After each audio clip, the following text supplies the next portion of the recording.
Ini 8 faktor yang sering memicu KDRT. Kekerasan dalam rumah tangga bisa dipicu oleh berbagai faktor, mulai dari finansial, budaya, hingga individu itu sendiri. Kekerasan dalam rumah tangga atau kita sebut KDRT digambarkan sebagai perbuatan negatif terhadap anggota keluarga sehingga menimbulkan penderitaan fisik, seksual, psikologis, dan ekonomi. Meski bisa menimpa anak, orang tua dan anggota keluarga lainnya, persoalan ini sering terjadi pada pasangan, baik istri maupun suami.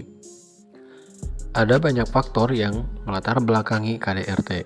Perselingkuhan adalah satu di antara lainnya. Masalah mencuat ketika seseorang percaya bahwa pasangannya berselingkuh dan menganggap kekerasan sebagai solusinya.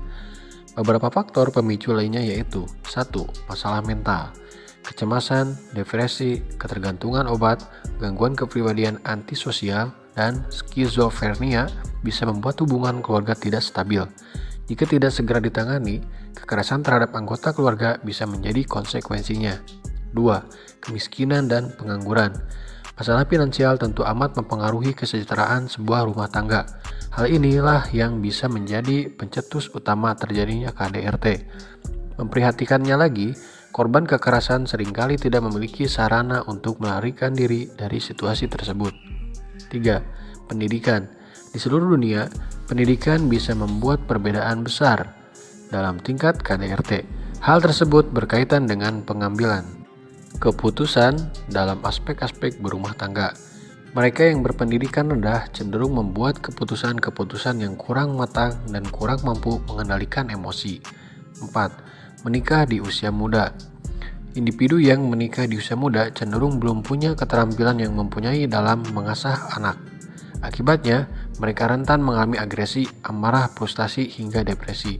Sebetulnya, bukan masalah dari menikah di usia mudanya, tapi karena faktor pendidikan literasi didikan dari usia 10-15 tahun atau 15 tahun sampai 20 tahun itulah yang menyebabkan orang tua atau dirinya sendiri tidak memberikan atau mencari edukasi tentang pernikahan, parenting, keluarga. Ini adalah menikah di usia muda. Kenapa termasuk faktor yang menjadikan penyebab KDRT adalah mayoritas orang-orangnya seperti yang tadi saya jelaskan. 5. Perilaku retensi dalam suatu hubungan. Salah satu penyebab terjadinya KDRT adalah proses pemikiran bahwa kekerasan dapat membantu menyelamatkan perkawinan.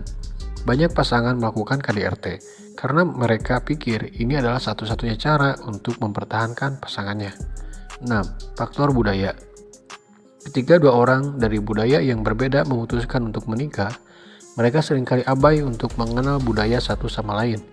Awalnya mungkin tampak menarik, tetapi seiring waktu, perbedaan ini bisa memicu KDRT. Budaya suami mungkin tampak tepat dan dihargai di tempatnya, namun di tempat lain budaya tersebut bisa terasa menyimpang. 7. Pembelaan diri. Tak sedikit seseorang yang menggunakan kekerasan sebagai tanggapan atas pelecehan dari pasangannya. Artinya, jika satu pasangan menggunakan segala bentuk kekerasan, yang lain dapat mencerminkan hal yang sama. Menggunakan kekerasan hanya dapat dibenarkan ketika pasangan tidak memiliki cara lain untuk membela diri. 8. Alkoholisme. Penggunaan alkohol dan obat-obatan juga dapat menyebabkan terjadinya KDRT. Bahkan sebagian besar KDRT disebabkan oleh masalah alkoholisme. Pasalnya, pengaruh alkohol bisa mengubah perilaku, membuat suasana hati tidak stabil, sulit berkonsentrasi, hingga sukar menilai suatu keadaan. Jenis-jenis tindakan KDRT.